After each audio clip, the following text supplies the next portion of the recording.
Hey,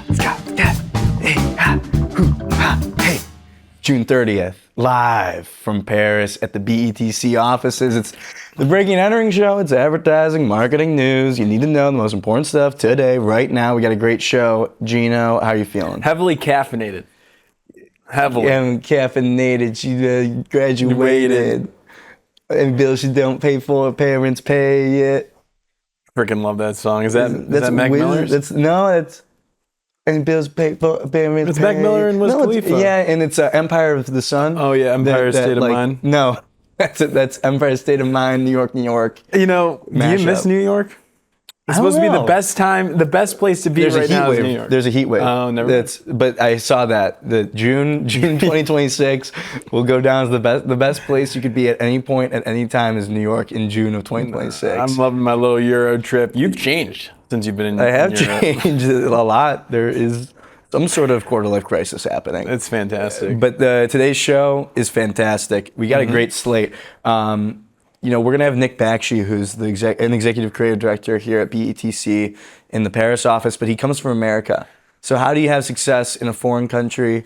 It's seemingly like a meteoric rise for him. And he's had a ton of success, worked on some cool clients. So we'll talk with him about that right here live in person. And then we also have Natalie Wills joining us. She's the SVP of marketing for Expedia. And if you remember, a couple months ago, we interviewed her because they had announced this partnership. They did it with Mother LA around iShow Speed, X Speed, and they did a lot with it. There was like the hero spot, but then they also made this website, which I thought was the coolest part, with Mother and with another agency, I forget, where if you were someone who was traveling, you could go to this website and see like clips of iShow Speed being in that destination, and then right there you could like book the trip. And so obviously iShow Speed, his whole thing is he travels around, does these live streams. So interested to see how's it going. Because we love launching. We love like these launches and those are newsworthy. But I feel like I care more about, okay, did it actually work? Did something happen? Was it all just for show, or was it showing you the dough? And then finally, Brett Deshevsky, who is hosting Creator Beach at Cannes. He can definitively tell us, are creators taking over Cannes? Are creators taking over marketing? And how should brands and how should ad agencies be thinking about it? I'm going to try to get through the bias in that conversation. I think he'll be good. We have a good relationship with him. Yeah, of course. But like, he runs a company called Creator Economy New York City. But I want to see what were the marketers saying? Like the conversations that he had with like the brand side CMOs. He also owns a company called Sifsy, which is all about getting comment sentiment, like pretty much using your comment section for like data and insights as like what you should be doing for brands. I got it. So he sits in a good spot, but like yes, we're gonna have to get past that because especially even at Cannes Lions, they have a very clear business incentive to promote and get more creators to come to Cannes because it brings not only like people buying passes, but it brings sponsorship money. For sure. It brings more kinds of brands that want to activate at Cannes and spend more money at Cannes and all of that. So we'll try our best to get to the root of like, okay, how are creators actually being used? Because there's so much hype. Yeah, he's the perfect guy for it.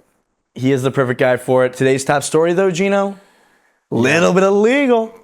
It's getting a little catty. It's getting a little bit of catty. Some controversy between DoorDash and their partnership with T-Pain and marketers online, and potentially, I think they are skirting the law a little bit.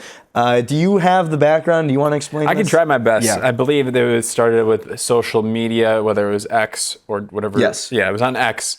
DoorDash company account, the brand account, was tweeting like, T-Pain really knows how to play soccer. He's really good at football. Like, go T-Pain. Like, you're really hustling out there on the field.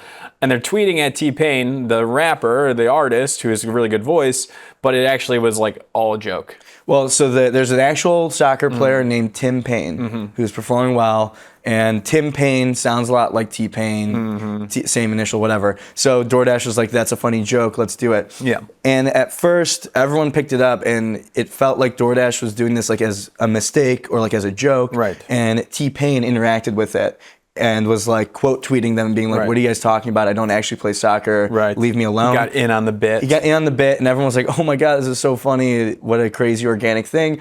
And of course, it turns out it was a paid partnership, which they revealed, which DoorDash and T-Pain ended up revealing that they partnered together for it. But now everyone's up in arms. All these marketers, especially like social media marketers, being like, well, that's a violation of FTC laws. Like you have to disclose that T-Pain partnered for this partnership. So like, there's the people that are calling that out and being like, this isn't right. Like I'm a social media marketer. I run our brand account and I follow the laws and I see this and it's like, okay, well, that's kind of annoying. They probably won't get any real repercussions from it. No. But you think about DoorDash, social, ran by Zaria. Zaria's a legend. She knows that it got buzz, it got attention, obviously, got people talking about it. For sure. So that is to set the stage. The whole thing was engineered. Right. And Zaria's behind it at DoorDash, comes from running Duolingo, making that brand stand out. So, of course, this thing was planned out. They had a deal with T-Pain, the artist.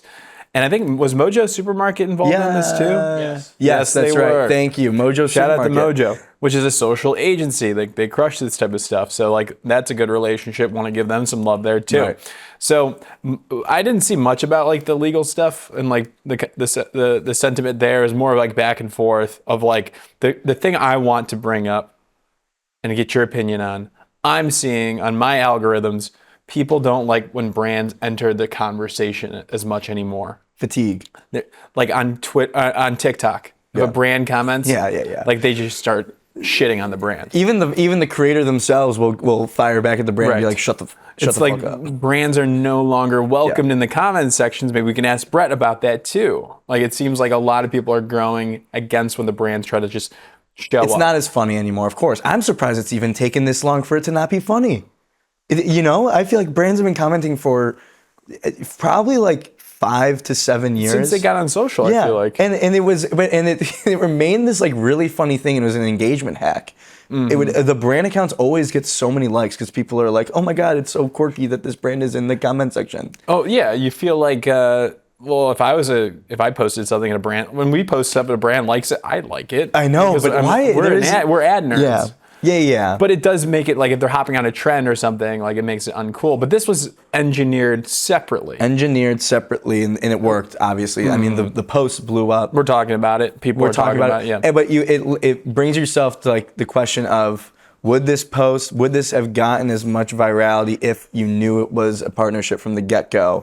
Versus, if I see this organically, and I think that T-Pain is just like going after DoorDash, I'm like, holy, this is wild. Like, this is so cool that this is happening. And I'm more likely to engage with it if I am under the illusion that it is an organic thing versus if you saw the paid partnership from the get-go. Of course, they had to skirt. They had to skirt by, and they couldn't say this is a partnership at the very beginning. Yeah, to make the joke make sense. For sure.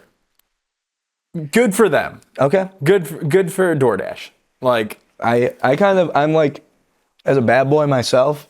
Like for sure. Yeah. The only thing that makes sense that I empathize with is the social media marketer that's like, I think there's a lot of social media marketers that don't have this level of trust by their higher level, their CMO or whatever, where they're like, yes, there's risk involved. Yes, it's breaking FTC laws that nobody actually follows. Sure. But I'm under pressure from my risk team, from my legal team, that like if I try to break any sort of FTC code, I am screwed. I'm going to get fired. And then I look and see DoorDash, and I see them give all this to to their social team and let them do it. Which I think like if you play by the rules you're given. If the FTC is never going to actually do anything about this, I see no reason why they wouldn't go and do this. You know what I mean? If you know you're not going to get in trouble. Sometimes it takes a brand of this scale to set the tone. Right. And maybe we'll see other, like, will this have a domino effect? Maybe, maybe not. Like, will it change like the legislation? I also saw like they got the community notes slapped on it from X. And then you saw Zaria. I think I have it up to Zaria posted on LinkedIn. Yeah, let's pull that up. Like kind of like talking about what her explanation for it. I understand her legal team probably might have, in speculation station right now, might have been like, maybe don't acknowledge directly whether like the paid partnership disclosure and how we went about that. But she kind of addresses the fact that like, at the end of the day, it's marketing, and it is what it is. Like, you can't get upset about it. You can't. They accomplish their job as marketers, getting more attention. I think there's probably some really good arguments to why they shouldn't have done this too. Though. Should not. I don't know though. I don't know what those arguments are, like the ethics of it. And There's of course, and that's the only thing that I empathize with. For sure. Is like the social media marketer. I totally can see why, and they have so much reason, and of course they're backed by the law that says that you really can't do this. But they probably, at the end of the day, like, you get so much pressure to perform, make this go viral. We need to get 1 million views tomorrow. We need to be in culture constantly. And so when that is kind of your remit, to use a word that everyone uses, I see why people are like, let's push the boundaries. Let's float in this like legal, illegal territory. Let's do some stuff that's like against the FTC, when it's like, we're not going to actually get in trouble. You know what's interesting? It's like with all these social media apps, if the goal is to go viral, like, people are going to do what it takes to do that. Yes, exactly. I forgot what the correct term is. Like, there's like a phrase, like, you show me the incentive, I'll show you the outcome. And the incentive is to go viral, right. And then like what will be the outcome will reflect what they need to do there. Right. And like that's what's kind of been the issue with social media. But there's like some better thought leaders that talk about There's the best thing that can happen is like, you know, for what it's worth, however you feel about X, there is the aspect of like they got slapped with the community notes thing that's like, this is a sponsored thing. Sure. But it's too little too late. There's already 5 million people that saw it. It's fun, and I think they're going to keep. It's a fun debate, though. It is fun, and I think it's not going to stop DoorDash. Like this is what they're built for now, is the social plays here. For DoorDash, they got Mojo, you got Zarya. Yes. It's all social. And whatever like the slap on the wrist FTC fine is pales in comparison to the value of the post going viral and all the extra attention. For sure. In my opinion. So we'll see what happens. If the FTC actually comes in and is like, we're going to do a probe, we're going to check, we're going to do this, we're going to make it your life hell. But I don't see it happening, which is why this stuff will continue to happen, for better or worse. Let's move on. Yes. Is it time for the 2-minute drill? It is time for the 2-minute drill. Let's get it going. It's advertising, it's marketing news. It's 2 minutes. Let's get it going right now. First Will Ferrell. This is great. Skims. It's a Skims. Will Ferrell, who's got a new show on Netflix. It's like 3 brands in one. You got Kim Kardashian, you got Will Ferrell's new show, and you got Skims underwear for men. 3 brands all coming together here.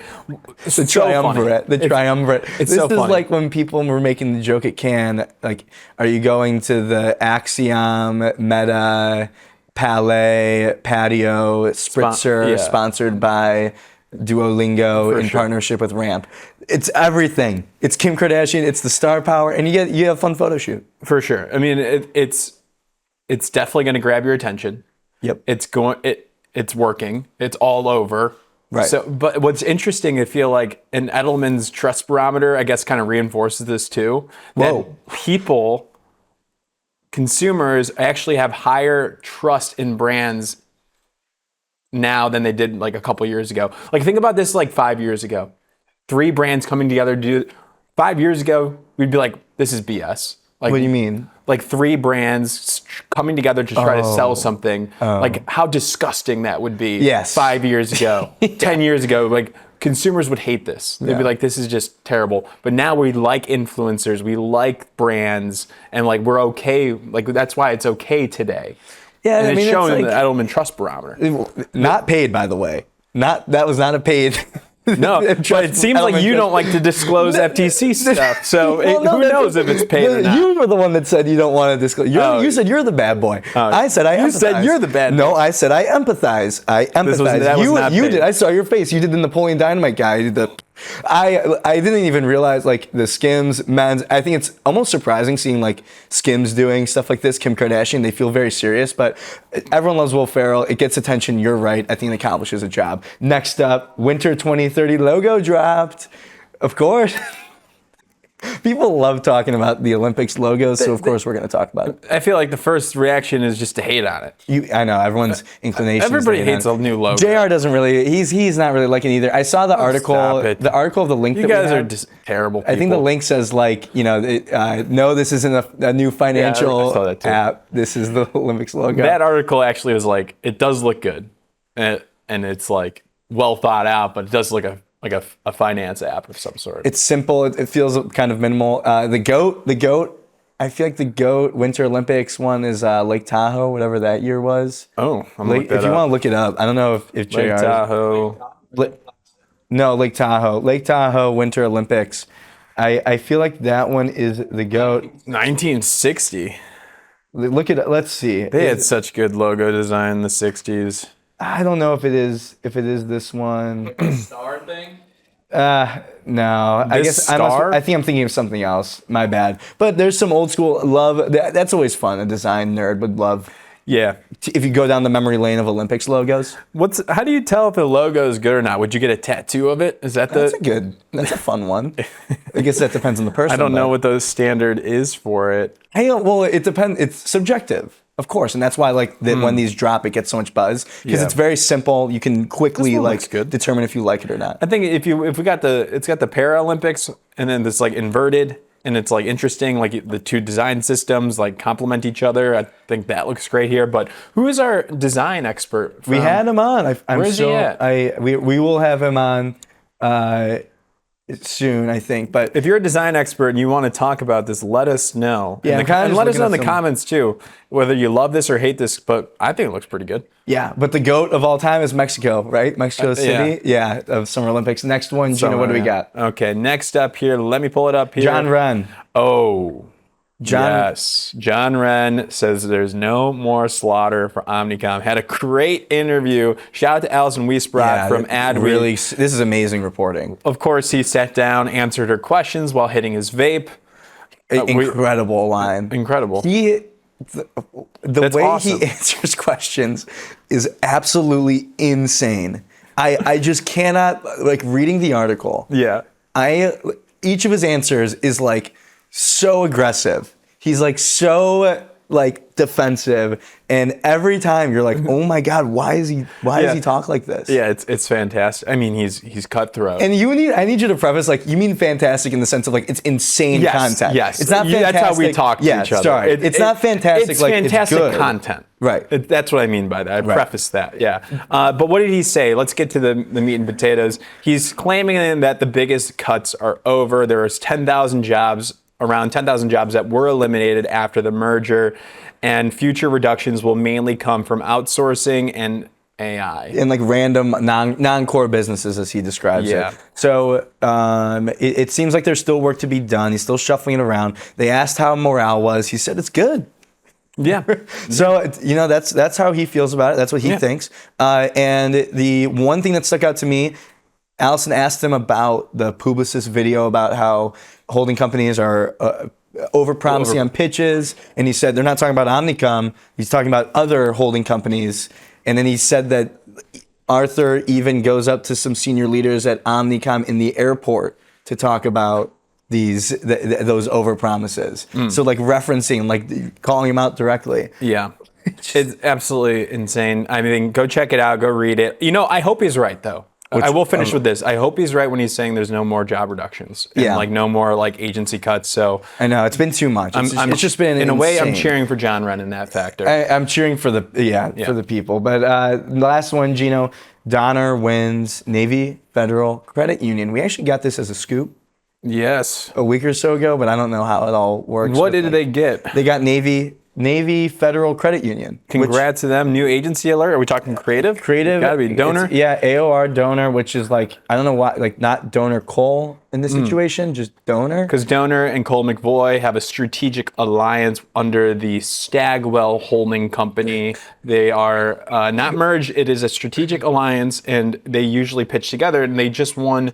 I don't know. Hershey. I don't remember. But I think they won the salty snacks division at Hershey. so they take this from Mullenlow, TBWA. Okay. Per adage, TBWA did repitch, and Donor wins. So Donor, like their whole thing is Midwest, kind of like serving this population. 99% of the country that isn't 99% of the geography that isn't on the coasts. Okay. That I feel like that's their whole shtick, like Donor underneath Stagwell. What percent of the Of the population is Yeah. actually, I have no idea, but it's probably like 50-50. Okay. Oh, you're saying if you combine the coasts Yeah, if you versus combine the middle. populations of the coast Yeah. versus. No, there's definitely poised nicely to do that. They seem like you think like a Barkley OKRP kind of does that too. Yeah, They Midwest. are very, very similar because those are still independent, but they came together. You got Chicago, Kansas City. So now you got a player with like Donor Cole, which was like your Minneapolis was just Colt McVoy, Donor, which is mainly Detroit area. So there is a viable market for that, and we're seeing that this thesis is working out. Well, I feel like Navy Federal Credit Union has a massive ad budget. I feel like I see their stuff all the time. Yeah. They are always doing stuff. So it's a big win for the agency. One of those like you hope you can kind of anchor on, right? Like Is that a Navy joke? What? Anchor on? It's a good. Yeah, I guess so. You gotta be on the lookout for some of those things. All right, well, that was a 2-minute drill, and we're gonna move on now with the show. Gino, very excited about our next guest. If you want to tee it up. Yeah, so our next guest here, we're at BETC here in Paris. It is beautiful here, and we want to get to know what it's like to work here and actually in Europe. So a perfect guest for us today is going to be Nick Bakshi, who is an ECD here at BETC. So Nick, if you can hear us, we would love for you to join the set. Hey, Nick. Nick, here we go. He looks great. He looks fantastic. Good to see you. You guys. Good. Welcome. How are you? We'll have you Thanks just for coming in. clip this in wherever, right? So right on the center. I think what's interesting, I'll set some more context for while you get set up here. Sure. Nick, you originally started working in the U.S. You went to a great school, Brown, and then you transferred, I believe, to Europe in the mid 2010s. Sounds about right, yeah. Like Okay. 2016 I came here. Okay, great. And you've worked at BETC, you've worked at Le Pub, you did your Italy I did my little vacation in Italy. And you I eat, boomeranged pray, back. loved. Yeah. You boomeranged back to here at BETC, is that correct? That's right, yeah. I did, I think about 1.5 years in Milan, and then I came back here. I was here for 5 years before that. Wow. And then previously in France, I'd moved around a little bit. I started at Ogilvy Paris, which at the time was being run by a guy named Chris Garbett, who was a very good creative. And then I went to Leo Burnett for a short stint, and then I came to BETC. Fantastic. Yeah. So right off the bat here, you've worked in the U.S., you worked in Italy and France, all in advertising. What's one thing that, you feel like Europeans in general just have this better understanding of creativity than maybe the Americas do?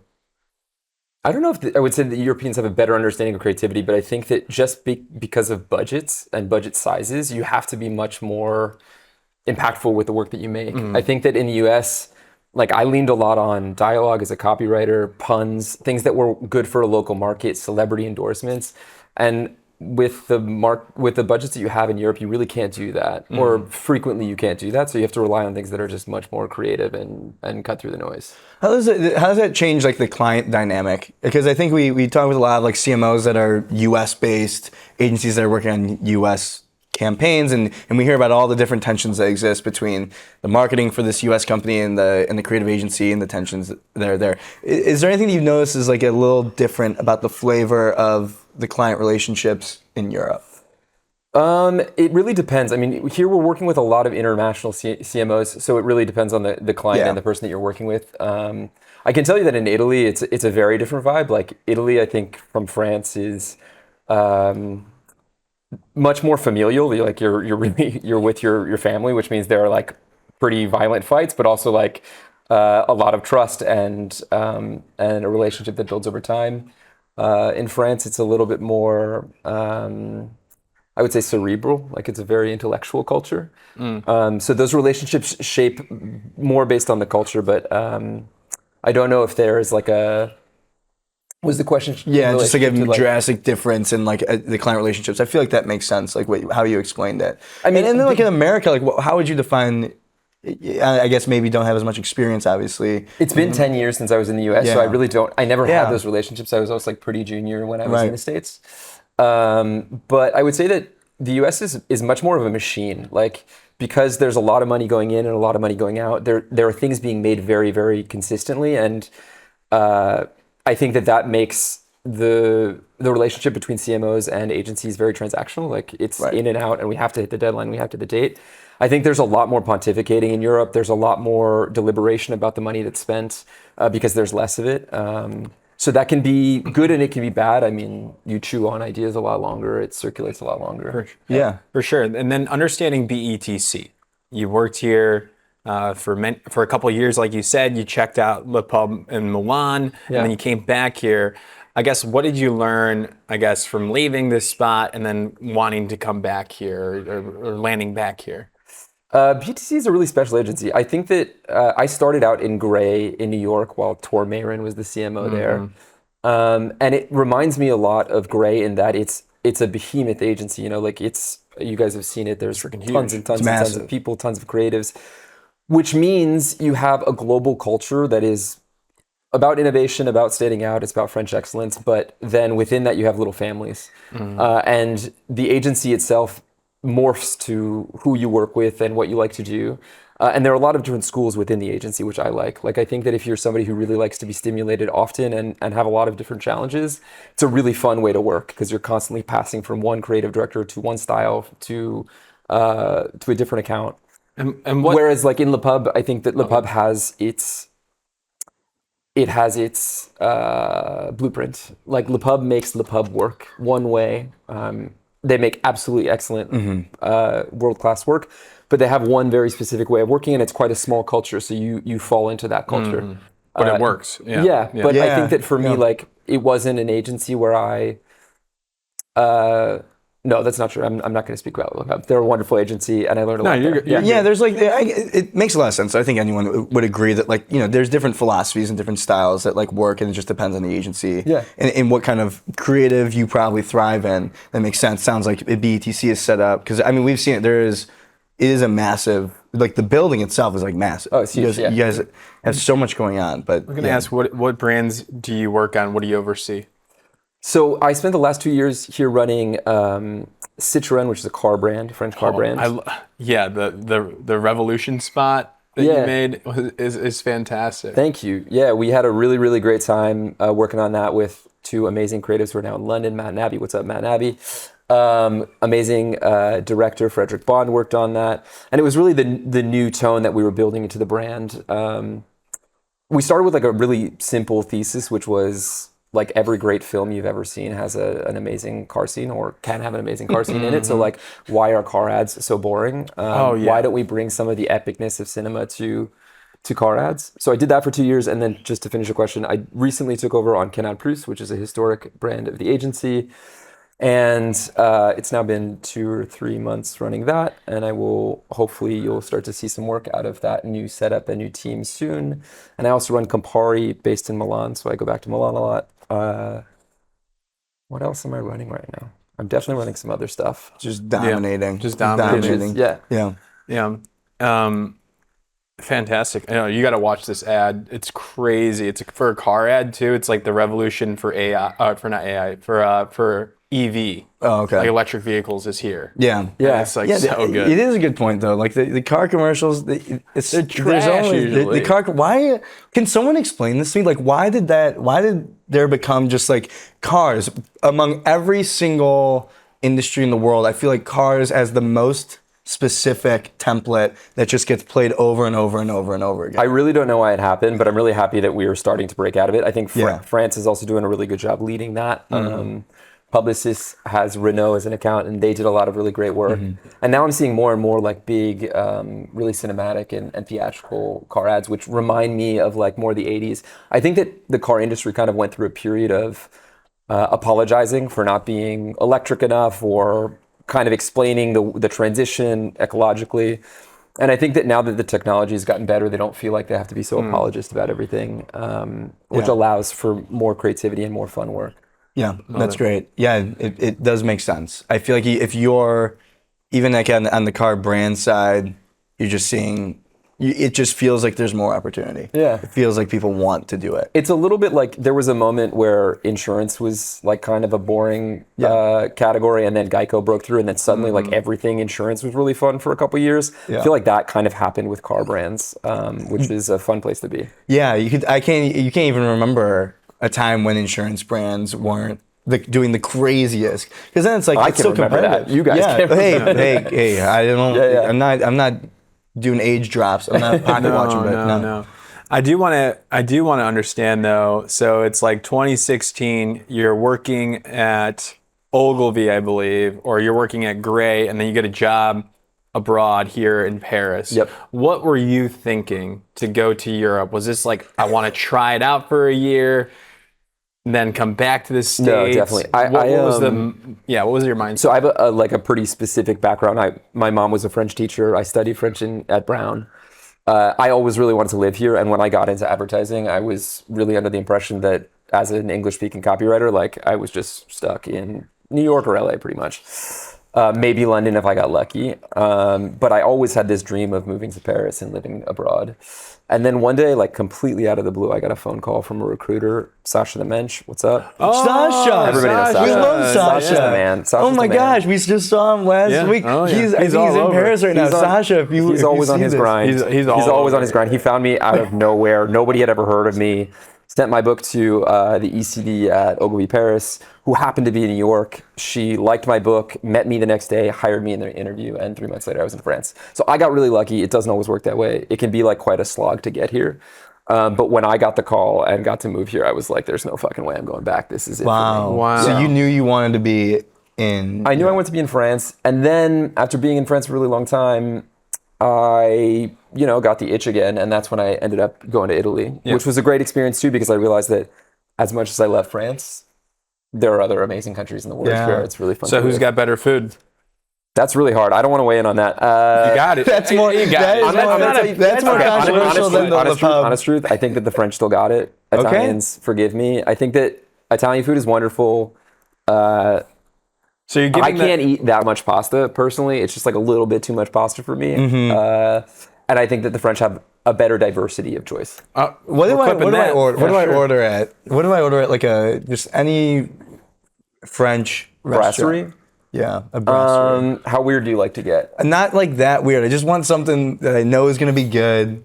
I stumbled into this brasserie. I don't know if it's actually good or not. You ever tried confit de canard? No. Okay, confit de canard is, I told you guys I was going to drop a French accent. Yeah, seriously. It's duck confit. So it's like duck cooked in its own fat. Oh, I love that. And most of the time when you go to the brasseries, it's kind of pre-made. So it's got to be like solid. You're not going to have any misses. Yeah, it'll be. And it's fatty. There's a high floor. There's a high floor. Where do we get that around here? Yeah. Is there a spot that you recommend? No, so we're in recommendation. Bontown, which is kind of outside of Paris. But if you go into Paris, I mean, any brasserie is going to have it. The places that I would recommend to you to eat probably will change the menu more often than that. Got it. Question. Just walk in. Yeah. Question for you. Tell me. For a creative in America, lived in America, stayed in America, how do you develop your taste? How do you develop your taste? How do you develop, like, you moved from America to France, and you obviously have had so many lived experiences that can, like, develop how you think about the world. But for people that, like, maybe can't get out because they're in their agency job, they can't experience the world as much. How do you, like, is there a way to even get those kinds of values? Taste is a really hard word to I think that taste is a tough word because it can mean a lot of different things. What I would say that moving outside of the United States and working outside of my local market did for me is it made me an outsider in another culture. I grew up in New Jersey. I spent my whole life in the Northeast. When I went to go work in an agency in New York, I was very much like, I was another straight white guy in an ad agency in New York. I was like, this was a fish in water. And then when I moved to Europe, I became an outsider immediately.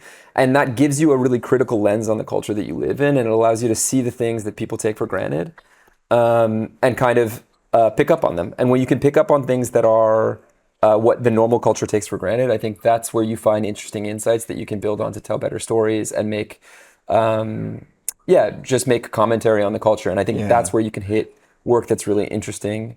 And I think that if you can't leave the United States to do that, putting yourself in a position where you're often the outsider, I mean, show up at not parties where you're not invited, but like go to meetups where it's not your local group. Right. It's not even English.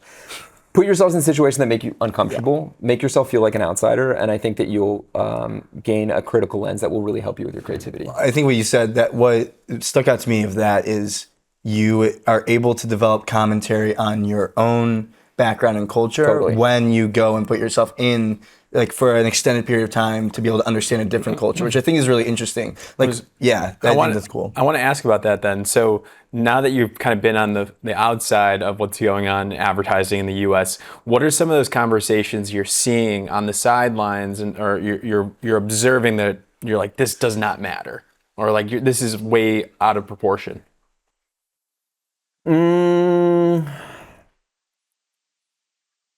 In advertising or in the culture as a whole? Advertising. Oof, that's a really hard one. I would say that the critical lens is more applied to culture as a whole than it is to advertising. I will say that like one of the things that I have a huge problem with that is taken hold in the United States is the use of celebrity.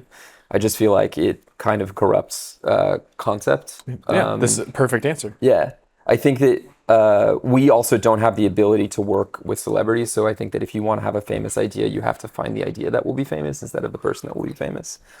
That's not to say that celebrities can't be used in really smart ways. I just feel like it's overused in the United States. It is a weird thing. Sometimes I feel like we hear stories sometimes where it's like, the brand executive or someone was like, we really want to use this celebrity. Yeah. And then all of a sudden, like, the idea just becomes like, now we have to build an idea around the celebrity. And you can do it. I mean, great creatives are put in positions all the time where there are 1,000 constraints and you have to solve a problem. And the talent can be a constraint and you can solve that problem.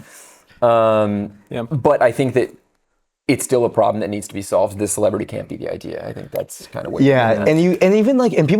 everyone says that. Everyone says like celebrity can't be the idea. Like you can't lean on celebrities. Unless it's Michael Cera, in which case the celebrity can't be the idea. And then you're like, cool, this works. For sure. There's definitely good ways to do it. The only argument that I would have is like how fragmented and how challenging it is to stick out in the U.S. advertising market, really any advertising market, and all the attention that we're competing for. So if you do use a celebrity and you knock it out of the park, like a CeraVe, it does work. And totally. And that's why even Super Bowl, like brands I love, like an Etsy that refused to use a celebrity in a couple of years ago, I said was my favorite one. And some of the conversations I had was like, it needed that star power to break through in the Super Bowl itself. And that kind of shifted my POV, at least on the Super Bowl use of celebrities to break through. I totally agree with that. I think that that's also where like, I think that Super Bowl advertising for me has gone down significantly in its creative impact. I feel like, well, and maybe this is just me being a stodgy old person now, but I feel like the ads that I grew up with watching in the Super Bowl versus the ads that I watch today, I feel like the level isn't the same. If I was a marketer today, I wouldn't place my money there. I think that it's so much money, and it's great if you win, but if you lose, you just become another ad. And there's really not a lot of winners, and like the percentage of what you would deem like a win is tough. But to that point, I feel like the celebrity usage raises the floor of the campaign. It'll get, you can kind of guarantee the level of impact it'll have if you have a celebrity. But to your point, I think you live in like this world where like there is a lower ceiling in most cases. Not Michael Cera, not the ones that are on the one edge of the bell curve. I think that you can buy eyes and PR on the campaign. Then what you do with those eyes and PR, it's totally up to the creative. And I feel like I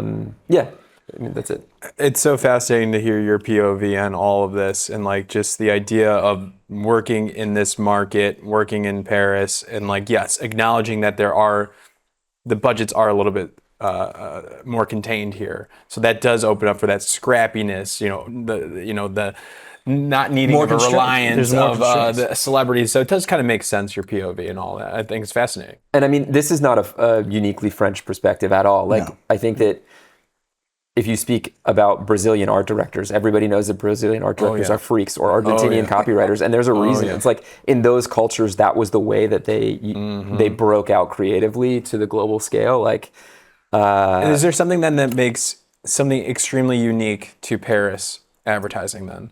If the scrappiness is kind of universal outside of the U.S., what have you noticed then in Paris specifically?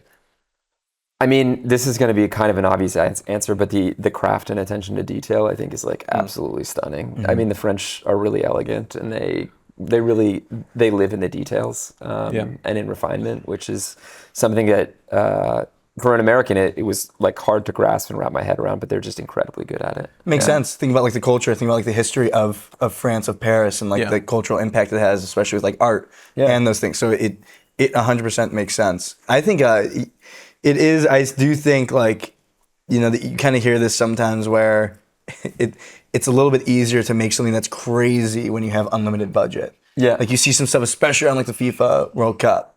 Where, oh my God, how much money was spent on these things? Yeah.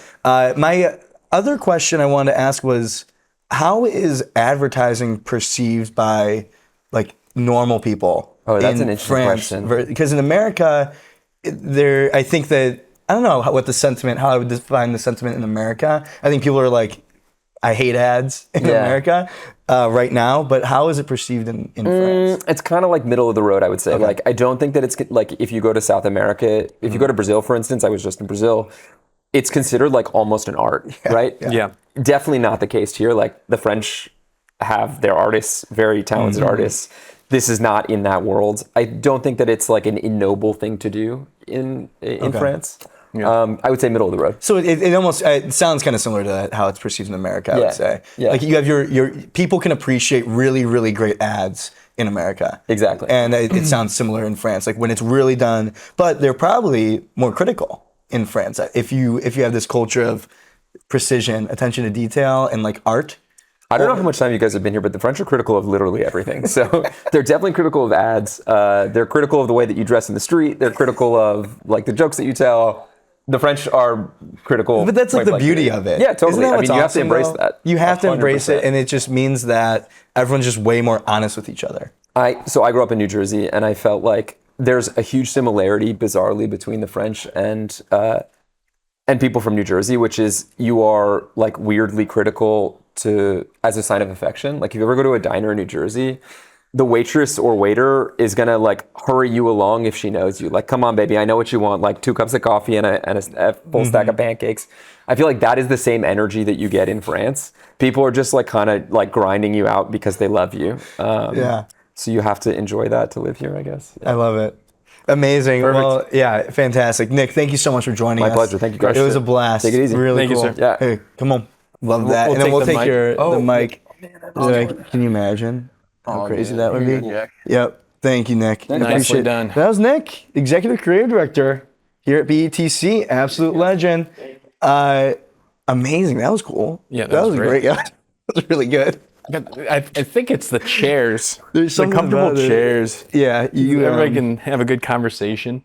It's like your buddy's basement.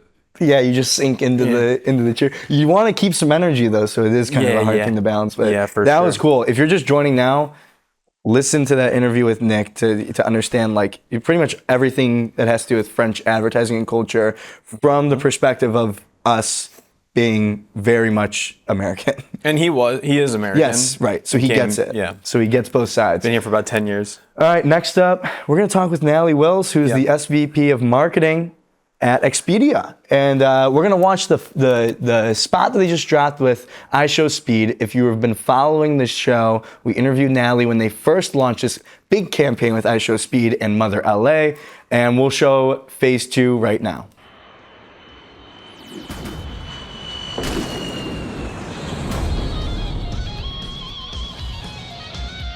Oh, you're not even ready. Wait till you see this. Let's go.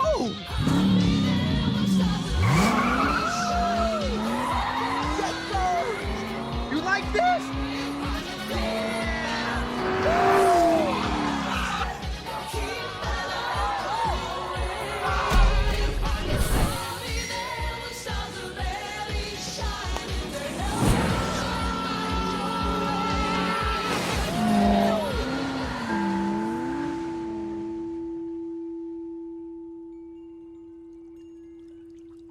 So tense. I want to travel through the whole world one day. Through space, to the moon, different universes everywhere. You're such a good listener. Wait, we gotta go.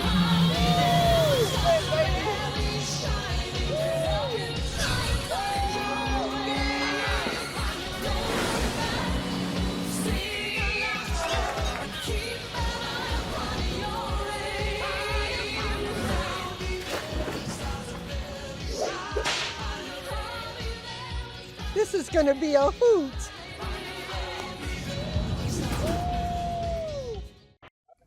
All right, Natalie, welcome to the show. Recurring guest, Natalie Wills. How are you doing? Hi guys, super nice to be back. Thanks for having me. It's our pleasure. So we just saw, the audience just saw, I guess you could say phase 2 of your campaign with iShowSpeed. We talked with you right when it first launched. The whole thing was around, partnering with iShowSpeed, Expedia, working with Mother LA, and then you made the website that was, you could see clips of iShowSpeed in destinations. People could see the clips, they could get their travel. It made a ton of sense. But the question on everyone's mind, of course, is how's it been going? Yeah, so good. I think that also just the timing of everything was so perfect because I'm not sure if everybody would have seen unless they're living under a rock, but like he is just absolutely on fire at the moment. And I think he's just proving to us day by day that he's just such a perfect creator to work with. So in phase 1, really what was the first iteration of the campaign, we went on an incredible live stream journey with him where we went to 5 countries in one day. I think it was 15 hours. He nearly passed out at the end. He put everything into it. What an absolute legend. And we wanted to basically show travelers how Speed uses Expedia to travel. But in this sort of next iteration, we really want to show people how they can travel like Speed. Mm-hmm. So that's the whole purpose of the second phase. And the first phase, as I said, we went to all these countries. The recent stat that we have is over 400 million people watched between the live stream and all of the sort of clipped content that went out afterwards. We've seen incredible engagement on the booking platform. We've seen surges for all of the Caribbean islands that he visited just really go through the roof in search on Expedia. So just all in all, it's just given us really early signs that this is just an incredible creator partnership and we can't wait to keep going. Is this the largest creator partnership that we've seen? Probably. Just like the first one to like a brand to latch on so extensively. I remember when this first came out, I remember Natalie, our whole discussion was around, it's not enough to just sponsor iShowSpeed or this is have him do a video. Not him being like, and way more. This next backflip is brought to you by Expedia. Like it has to be something more. And I also remember you guys created the clipping account. That's what I reminded myself of that. You guys made a separate TikTok account that was where you'd be clipping all of the content that you were doing and pushing it out. Has totally. A lot of the views been driven through that? Yeah, I think it's a really smart, I can't claim fame to all of this because I've got a super smart team behind the scenes here, but from all of obviously just the media strategy from the beginning, just leaning into places where people are naturally exposed to iShowSpeed. So Twitch, YouTube, organic posts on his page. And I just think the clippings is just the extra bonus that you get with Speed. People are so into what he's doing that people make money off his content. So the clipping is just an absolute bonus for us, to be honest. And I think that it's also in this phase, which is so cool. He's so leaned in. He's really helped us to decide on the creative with Mother. He's been really involved in the selection of all the activities that he does, because obviously you see that trip traveling like Speed, and he's doing all these incredible, weird and wonderful activities that are actually all bookable on Expedia. Not my type of trip, but definitely his type of trip, really high octane, off the charts type of energy. And also I wanted to just bring up one other thing in the spot, which is so cool, is I'm not sure if you noticed, but we have one of his super fans at the end. So Denise. And, yes.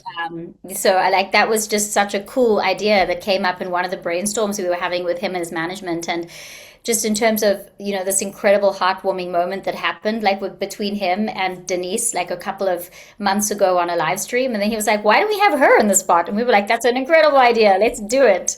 So for people that don't know who Denise is, that's they can look up that YouTube video as well. Well, Natalie, I'm very impressed. We just got back from Cannes, and a lot of the conversations are how the role of creators and bringing creators, influencers, into the ideation process. That seems to be like the next phase opposed to a media buy here. You've achieved this early on before it was really kind of mass popularized at Cannes itself here. So like, what have you learned from bringing iShowSpeed into the ideation process, and should other brands consider this type of format? Yeah, totally. And you know what? It was so interesting, guys. I'm also off the back of Cannes, and last year AI. This year creator. It was just everywhere in every single meeting. So it was super exciting to have actually a great case study to talk about, to be honest. But I think 100%. I think there's so much work that goes into selecting the types of talent that you work with. It seems like such a waste once you've selected that brilliant talent for who they are and the audience that they've managed to amass themselves without your help, to then not ask for them for their help. It just seems like such a wasted resource. We left off. We can just re-ask the question, Yes. Gino, and we'll pick it back up. Okay, so Natalie, you brought in iShowSpeed so well. He's a part of the ideation process. You got Mother, which is one of the best ad agencies, independent ad agencies out there. You got a dream team here. My question to you is, what advice do you have for other heads of marketing, other CMOs out there, if they want to work with a creator as well? Yeah, I think that, first of all, I would say that as we were talking about in the previous question, I think the most important thing is don't be so prescriptive. Like, these people are super talented and they've got to where they've got to today because they know their audience. So bring them into the brainstorm, let them sort of help you navigate the channels where they are performing well in. I mean, we had never worked on Twitch before, and now we're working with one of the biggest Twitch creators. So they can also be really like a big learning, journey for you to work in channels that you haven't worked with before. So I think lean into their audience, lean into their creativity, let them be part of the conversation. And also, I think that it's a partnership, right? It's not just a paid play. So you want to actually have conversations. You want to understand what their aspirations are for the partnership and what our aspirations are. That's when, like, obviously the magic happens.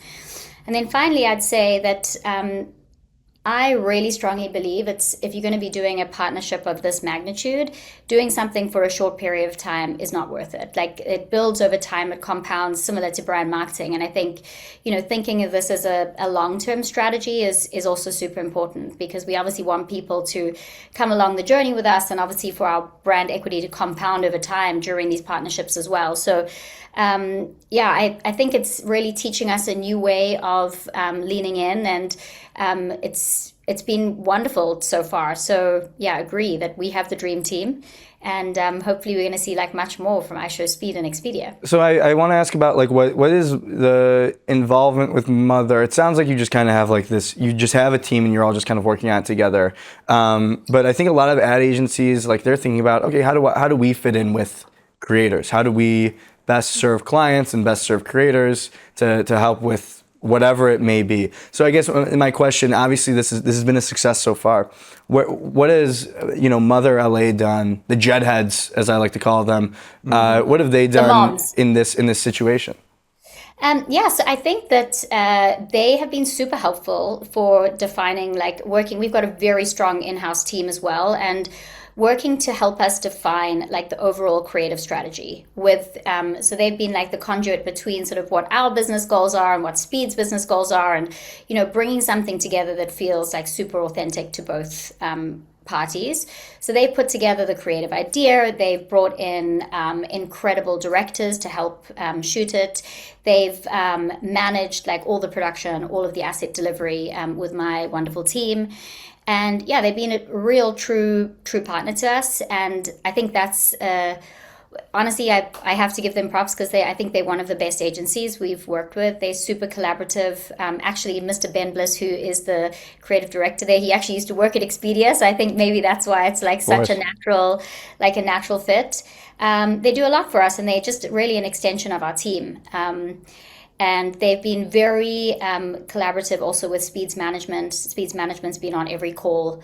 I'm really proud of it. How do you nail this guy down? iShowSpeed, this guy's everywhere. I don't understand how we nailed him down even to just shoot the spot that you had. I know. Well, I mean, that's a challenge. Like, I think with every creator or celebrity partnership, like, diary management is like a freaking art. Like, it takes ages to sort of get these dates, but yeah, he's got a very cool team, and I mean, he's got so much going on. I'm sure you guys have been watching his FIFA live streams, and they're getting like crazy numbers. I think the recent game that he was streaming got like over 6.5 million views, and in like live streams. Been insane. So I think we've been very lucky that we've launched this at a time when he is so popular.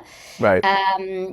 So we managed to get time with him, and he spent a whole day doing all those activities. He did not have a stunt double, so that was him. Yeah. No stunt double, Gino. Don't even think about No asking stunt about that. You wish, buddy.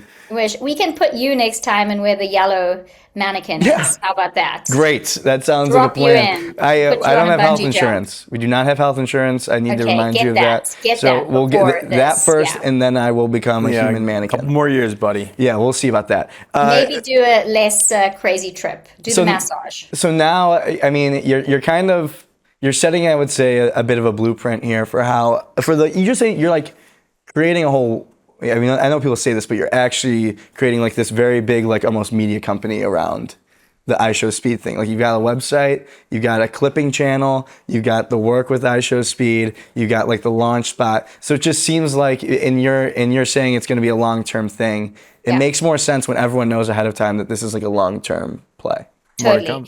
Yeah, it would be a lot to do for a short-term play, and I think it's just the other amazing thing is he's been such an incredible travel, even though he's not known necessarily as the travel influencer. He's traveled to so many places. So we've had all of these old clippings where he's been in obviously continents such as Africa, in USA, etc. And we've been able to take advantage of all that historic content and populate it on the website as well. So it's been a really rich territory for us to get into. Awesome. And my last thing, you would see people were like, or you could see people being like, oh, using iShowSpeed, I feel like his audience like skews a little bit younger. Yeah. But so if you're thinking about like who's booking the travel, I guess what's like your response to that, to like the selection of why iShowSpeed? Because he is like such a prominent travel creator, and like that makes sense. Because like I could see people being like, well, only like little kids watch iShowSpeed. Yeah.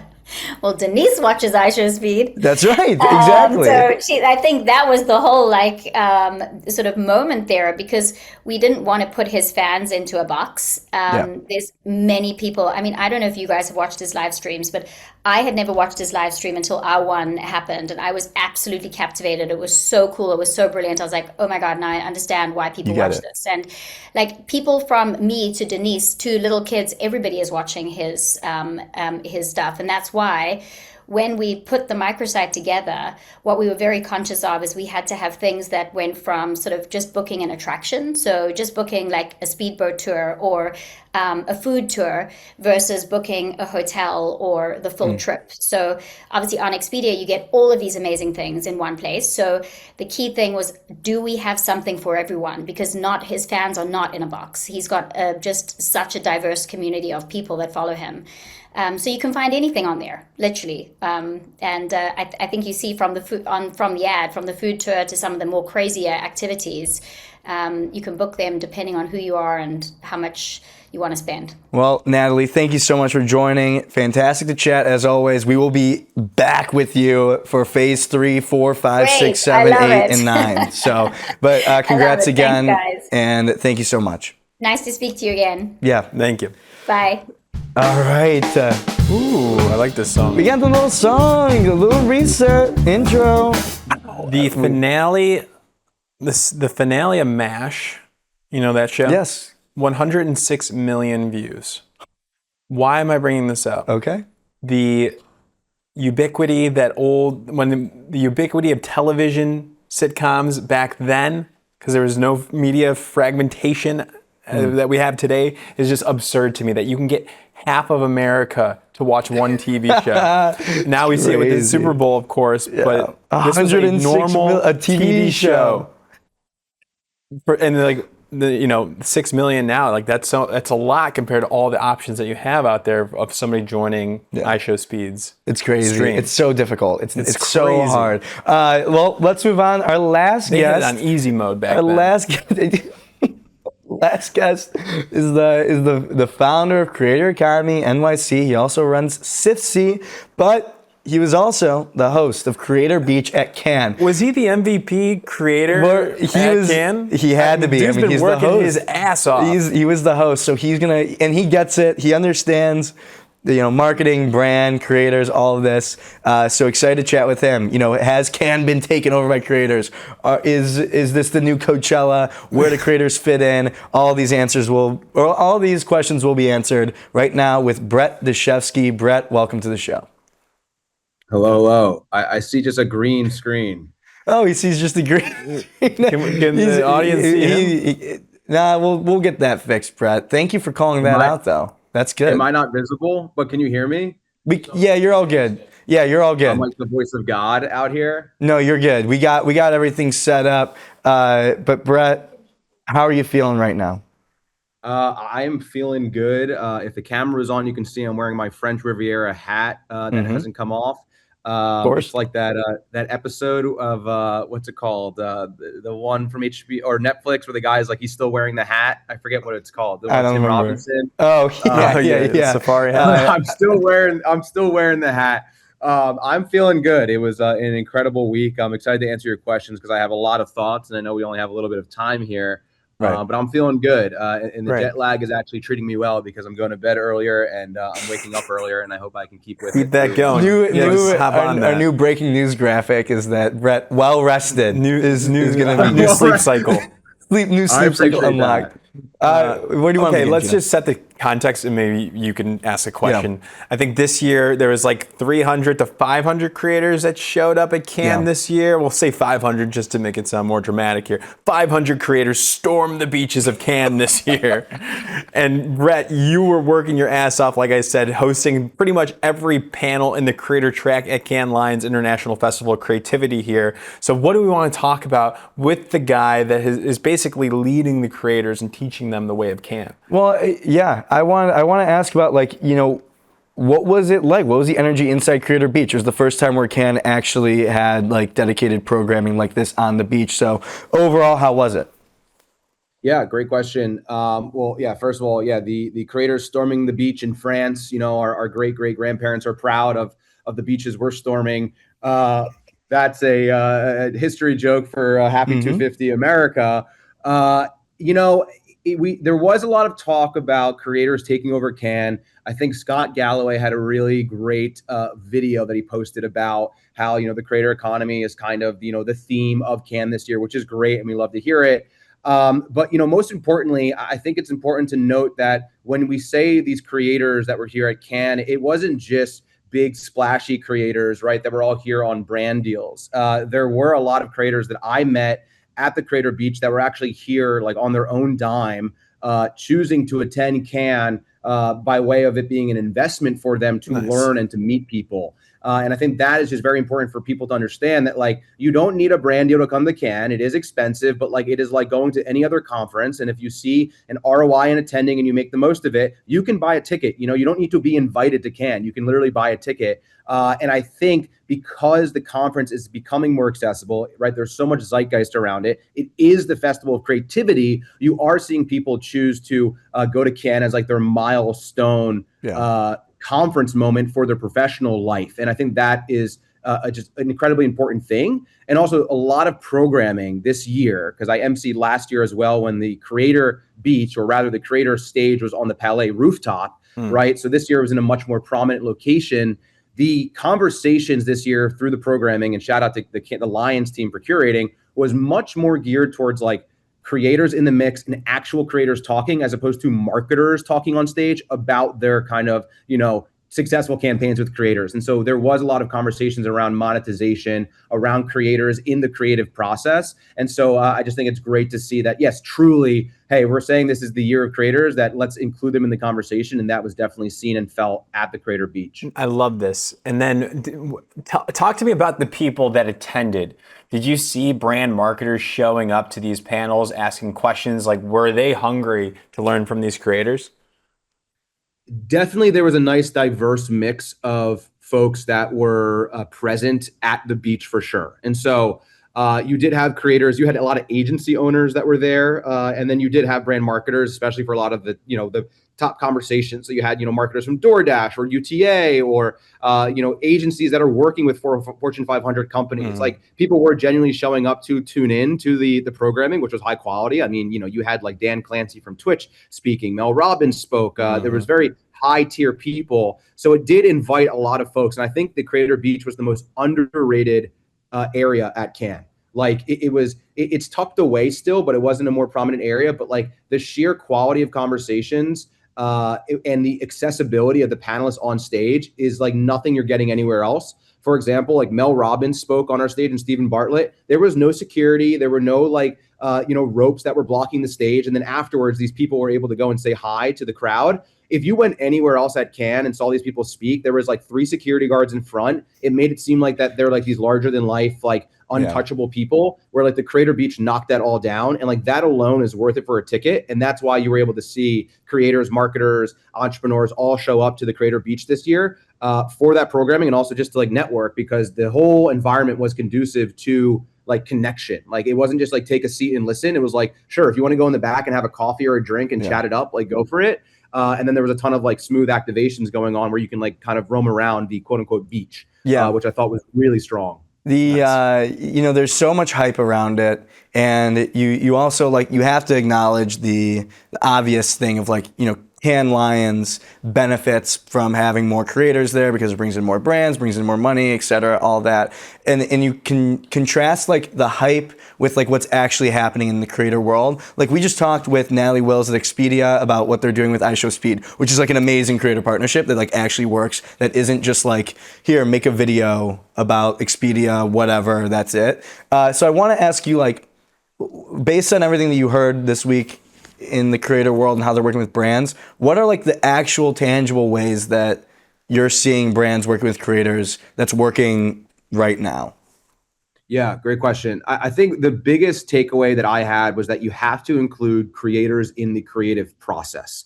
Like that was almost like the most recurring conversation actually from both marketers and from creators. And so there's alignment on that front. And perhaps it still needs to kind of be permeated through other brands, especially if you're just getting started with creator marketing. You obviously might feel a little like, wait, aren't we supposed to be like controlling the creative around it? It's like, no, let creators cook. You have to give them a seat at the table, because you're not just partnering with them purely for their distribution. You're partnering with them because of the way they connect with their audiences, right? That's why you're choosing to partner with them and their creative abilities. And so that was a huge takeaway. And that's honestly what we're seeing. Like when I ultimately do a campaign, let's say for Lovable or for Gamma, whomever, shout out those brands, they are giving me a brief and like guardrails, right? Which I need. And then they say, do your thing, like create your creative within these guardrails. And it's like, thank you, this is good, because I need those constraints to create the creative, but you're going to let me say what I want to say. And that's incredibly important. And I know there's a lot of brands out there, some of the biggest in the world and some of the most prominent, that are doing work with creators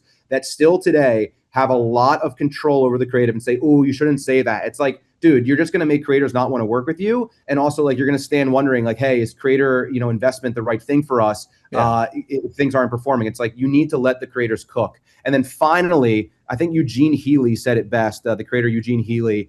He basically mentioned about how brands need to be investing in long-term partnerships, and that what we're seeing and what we're going to see more of is about leveraging creators as long-term brand builders versus short-term demand capture. And if that you truly want to see the investment return on your creator marketing, you have to find those creators that you want to invest deeply with and grow with them recurringly. No different than you partner with an agency for a long time. Partner with a creator for a long time and let them cook with their audience, because the audience now needs to build trust with that messaging that's coming forth. And you're only going to really see that investment if you put time into it. Yeah, it's like you like build the funnel with the creator. Like you don't have a different creator for performance and a different creator for, you can kind of, if it's the right like niche audience. This works primarily for B2B. If you have a solid, strong enough audience, you can, over the course of like a longer campaign, you can build the whole funnel just with that creator, I feel like. You can start with the awareness, and it's like the best performing thing possible, and then build the funnel down until like, after a few months, then you can start like really pushing product. And then you get like, the ManyChat links going. Yeah, you get the shout out ManyChat, and that makes sense. I had a problem that, Brett, you actually fixed for me in your answer about the like bringing creators into the ideation process, I had a problem with that because it's a lot more work.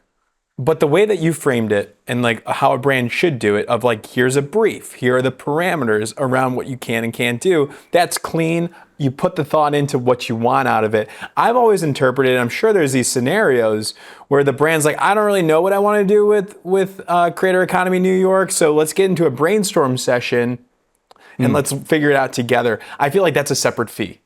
And like, It is. That's a whole different conversation. Like you should be getting paid for that. But the fact that you kind of clarified that there's a brief and you go off that made a lot more sense to me. If you want to do creator marketing at scale, obviously you can't get on a one-on-one conversation with every creator and do that deep kind of creative. That's a whole different type of partnership. So exactly. If you have a good brief, and like I think great influencer marketers, great creator marketers are actually great brief writers. Yeah, they will be able to have the do's and the don'ts, and the best agencies also do this really well. I want to give a shout out to Creator Match and team. They do a lot of B2B marketing. They always have really great briefs when they're working with their creators, and like clear do and don'ts, and here are examples, and that speeds up the process and allows them to run these campaigns at scale. Yeah. And I know that not all companies are able to do that to an extent, but creating a brief is I think is simpler than ever nowadays, and like there's a very clear format around it. Another just quick point. I know that you mentioned the Coachella for creators, the Met Gala for creators. I really hate these terms because I wish my face could be seen right now. I really hate these terms because it's not the Coachella for creators. It's not the Met Gala for creators. It's Cannes Lion. It's Cannes Lion, period, the end. Like Cannes Lion is its own thing. It's not the Super Bowl of X. It's not the Met Gala. It's Cannes Lion. And I get it that it's new to a lot of folks, but obviously, for us in the marketing industry, this is the pinnacle conference. And I know that the best way to kind of break it down for someone is like, oh, Cannes Lion is like the Met Gala or the Super Bowl. It's Cannes Lion. And I really hope that it starts to just be Cannes Lion, because that, put some respect on the name. Cannes Lion. Thank you. So just all these comparisons, I'm like, no. It's not the Super Bowl of XYZ. It's Cannes Lion. It's its own thing. And so I hope that as it continues to grow in the space that we operate in, right, in creator economy, creators, that just kind of becomes the way it's described. There needs to, I think, the battle now is like bringing in creators into like the actual Cannes Lions Awards and Festival. I think that's like the last thing. I had a take a couple days ago. I don't know if I shared it on air, but I said, in the next couple years, you're going to see categories that are creator specific for winning like a gold lion. Yeah. I think that is how you really, that's how you like build the respect, like you get even the, creators that might be exposed to like the festival or not really know that much about it. Like obviously we know how important it is, but I think the next step is like, how do you award the best creativity with creators? I think they have something like that, like social. There is social and creator. It needs to be the prominence and like the fact that we don't know that. Yes. Right now, that's a mistake. Like I know Dr. Pepper won because of the Dr. Pepper jingle with the creator that they did. Yes. And they had the creator join them on stage and brought the creator into it. I think you need to see more of that. I think you put that in the Thursday show, the Friday show. And have like the creator who is a part of it be celebrated and have them up on stage and have a stake in it. Can I ask a question to Brett? Yes. About the role of agencies right now with creators. You mentioned that there are some brands that are great at writing briefs, Brett, but it's hard to develop that in-house function for some brands. So you said Creator Match was a good agency that does it. Where are we at right now in the role of agencies versus brands controlling the creator marketing function? Great question. I think that most of the larger companies, right, the big Fortune 500 companies are working with agencies, and those agencies are kind of controlling the full suite of creative for the brand, right? And so with SIFC, we're a common intelligence platform. We work with a ton of agencies that are using our tool to dive deep in the comments across posts they're handling, or competitor, just general viral moments. And we're seeing that they're handling influencer, they're handling social, and maybe some experiential stuff. And so I think if you're a larger company and you're doing that marketing at scale, you kind of need an agency. It's just, you got to tap into the folks that like they're fully focused on this. The smaller companies, even some of the startups, even like a Lovable, et cetera, like a lot of them are handling those stuff in-house. It just depends how far you want to scale. But I think more and more, like the agency model is not going anywhere. It's only becoming more powerful, more needed, especially since there's a lot more to handle. And I know for a fact that, look, there are the people at the brands, they do not want to be dealing directly with creators. Like it becomes a lot because you got to be negotiating. You're sometimes dealing with their talent management. Like there is so much work that goes on behind the scenes that a lot of people don't realize. You know, they think a brand deal just comes to a creator and like, that's it. You know, something goes to Alex Earl and it's like done. It's like, no. Like UTA is involved. It's a whole mess. And I'm telling you, like, Poppy and PepsiCo, like they're not dealing with Alex Earl directly. It's probably through their agency to an extent. And so the role of the agency is becoming so important. I think the work that y'all are doing is just like incredibly important to shine light on this space, because we do see these amazing campaigns come forward. We do see these Lions Awards, but no one realizes the work that goes on behind the scenes or the faces of those that goes on behind the scenes. And I just love that, like, it's getting it's kind of like light, and hopefully, you know, people are, again, just putting more respect on the work of agencies. Yeah, I thought the same thing too. I think because of the creator world and how effective it can be and how it's evolving so rapidly, there's never been more of a need for like subject matter experts that come from agencies oftentimes to deal with that function. Because I think you can just, as a brand, you can just get so much done quicker with an agency versus like more legacy styles of media. Which allows and me... they have the expertise. Yeah. They have the expertise. Like they know this is how we're going to like work and negotiate with the creator, where it's a lot of brands like end up, you know, having to do it in-house. It's just, they need to focus on their relationship with the agency and what they need to be feeding to the agency to set up for success, right? So there's a lot of kind of parts that are connected. Yeah. So fun question, and we could probably wrap with this. So Brett, knowing what you know now and seeing the future with the eye that you have, you're just starting out your career. Do you aim to be a creator today, a brand today, or do you try to create an agency today? What would you do, Brett? Can I choose all three? If I had to choose one, though, I think I would absolutely strive to be a creator. But I wouldn't strive to be a creator in terms of like the element of, I'm going to be a creator for the sake of being a business and making money that way. Like I would strive to be a creator by just sharing my knowledge in terms of what I'm already know or what I'm doing, and kind of just let the spontaneity of putting myself out there take me to, you know, where it lands. And so, you know, my advice for anyone out there, if you work at an agency, if you work at a brand, right, you should be creating content. Like share your take on that DoorDash campaign you led, right? Share that, you know, Nick Gallo from Loop, you know, I want to see more content from him. And he might not consider himself a creator, but he has this knowledge that people want to hear, and it will open up opportunities for him. And that's how I entered this space, by way of just sharing my takes and sharing my thoughts. And like, it's led to amazing opportunities. But now more than ever, like people want to partner with creators. There's enough attention to go around.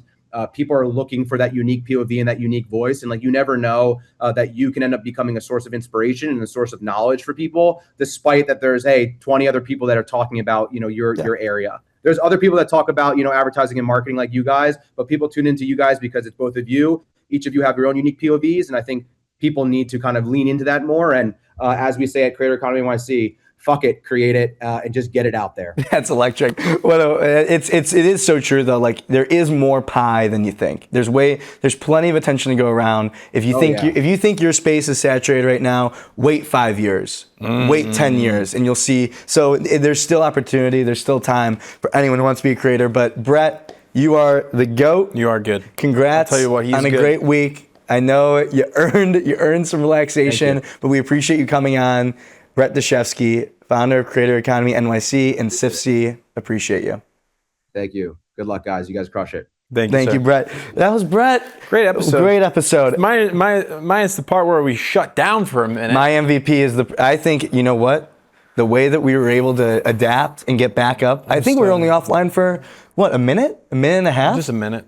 Just a minute and a half, when we're back up. People are probably worried, like, are they okay? I like that. Yeah. No.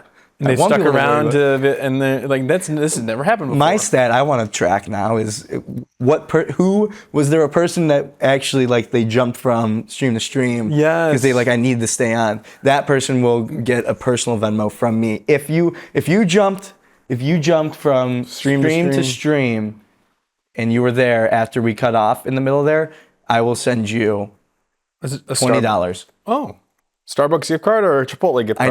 I need proof somehow. Yeah. But honestly, no, I trust you. $20. $20. Love that. Great episode. We're in Paris. We're going to watch a football match later today. But Jack, show thoughts. Yeah, I mean, if it was a great show. I really do think the interviews were money today. First off, we had Nick Bakshi, who joined us. He's an executive creative director here at BETC, which we're live from. Shout out to BETC here in Paris. And then we talked with Natalie Wills, SVP of Marketing of Expedia. Great conversation around how they're using creators. It cuts off in the middle, but I think what we'll do is we'll stitch it all together. So if you're joining now, just watch the full episode when we repost it on YouTube, Apple, and Spotify, and you'll be able to see that whole interview together. And then we finished with Brett Dashevsky, who was the host of Creator Beach at Cannes. Everyone talked about all the hype around creators. He was at the center of all of it, and he has a great perspective. We told him, like, we know that there's so much hype around it. Obviously, you want to promote creators, but he kept it real. Yeah, he kept it real. Anything from you? No, it was a great episode. I think everybody should watch this one if you're just tuning in. Actually watch this one. Other ones were like, you don't have to watch. The 2-minute drill, how do we do there? I thought it was 2-minute drill was fine. This one was all about the interviews, and I thought our DoorDash discussion was fun. Yeah. DoorDash, controversy, social media. Yeah, you were like, break every law. Yeah, you said break the law if you missed that. That feels like that's just not true. And hey, everybody lock in for a second. We're going to be live one more time this week. Tomorrow, 9 a.m. Eastern time here in Paris, BETC.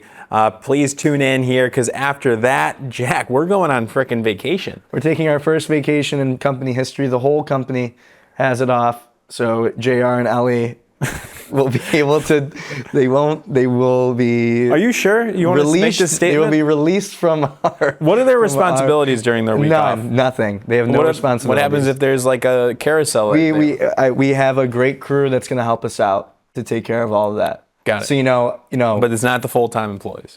Ellie and JR are not to be contacted. I'm going to talk to them.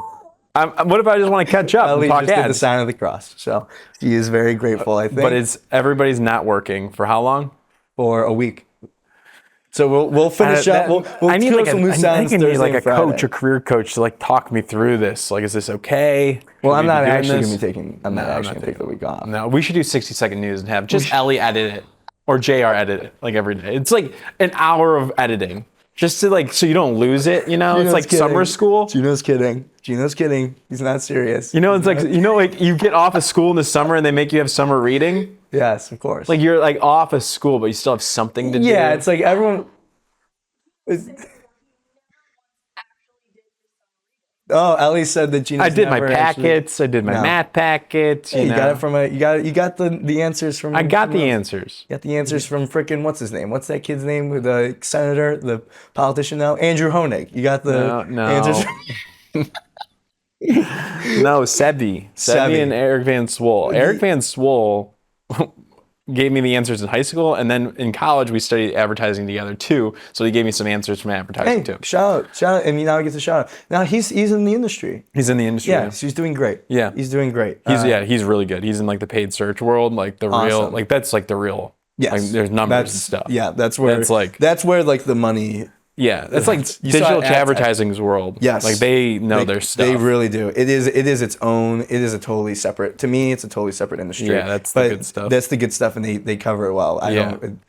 I learned so much from DC. The marketing folks interest me too, like the CMOs and like what goes on in that world, and then the performance world is so fascinating to me. Yes, I mean they got to run all of it. It's so complex. I think there needs to be. You can't just have a CMO. I think you need I like the idea of like a chief brand officer and a CMO. I think I'm starting CMO to me in that situation, CMO is more performance. The OpenAI did that, CMO of business, right? Yeah, but it's kind of different because it was like CMO of business, CMO of consumer. So they're still like dealing with everything vertically. There's like nothing that's like what would be the dream job? At like a big corporation. In advertising and marketing. Because they all got their pitfalls. I know. That's why I think that at the end of the day, like being a creative Being creative is Let's go back to the basics. Copywriter, art director. maybe like in-house. I don't know. Like you'd have to be a really cool, award-winning company In-house that gets at it. Apple. Maybe Apple in-house because you got TBWA Media Arts Lab always cooking too. That could be the. there's just such few in-house. Such few brands that really have like an in-house creative team that really like gets to operate like a creative agency. Yeah. And so maybe it's like you almost think about, is it like more startup-y, something that doesn't have so many layers? I'll finish with this. My dream in-house role would be a copywriter at WD-40. I feel like that brand is perfect. Why? Like nobody can make. There's no other They have it patented. Like it's everybody knows it. Everybody uses it. It's got 40 uses. Are they known for copywriting? No. Do you think though that you would get bored because it's too easy? No, there's a million uses for WD-40. But it's like duct tape. Because there's no competition, you're just constantly like, what's like the incentive to do better? I think I do well in an environment with less pressure. You picked the. Why are you doing this? Well, no, there's no pressure. It's like I do in this environment. Yeah, like we go through it. I know. I've learned about that. Since I started this. For example. You learned through this. I've learned through this. Yeah. My next job, I don't want any pressure. I just want to be like, oh, you're at WD-40. Like you have the best job ever. We'll see though. I mean, who knows? Maybe you get into that role and you spend time there, and you're like, actually, the pressure is what got me excited. Pressure makes diamonds. Damn, diamonds are forever. BETC, thank you for having us. If you're a brand, if you're somebody that's trying to work in advertising, check out BETC. Yeah. They are crushing it. They've been great to us. They've been really, really helpful. So it's awesome. That's the show. Tomorrow's our last episode before we take a week off, the week following off. So tune in. I'm sure it'll go off the rails. I'm sure the end of that episode will be funny. But 9 a.m. Eastern Time, LinkedIn, X, and YouTube. And for this episode, if you missed it or you are just catching on now, we're going to post the full episode on YouTube, Apple, and Spotify here in a moment. So thank you so much, and we'll see you tomorrow.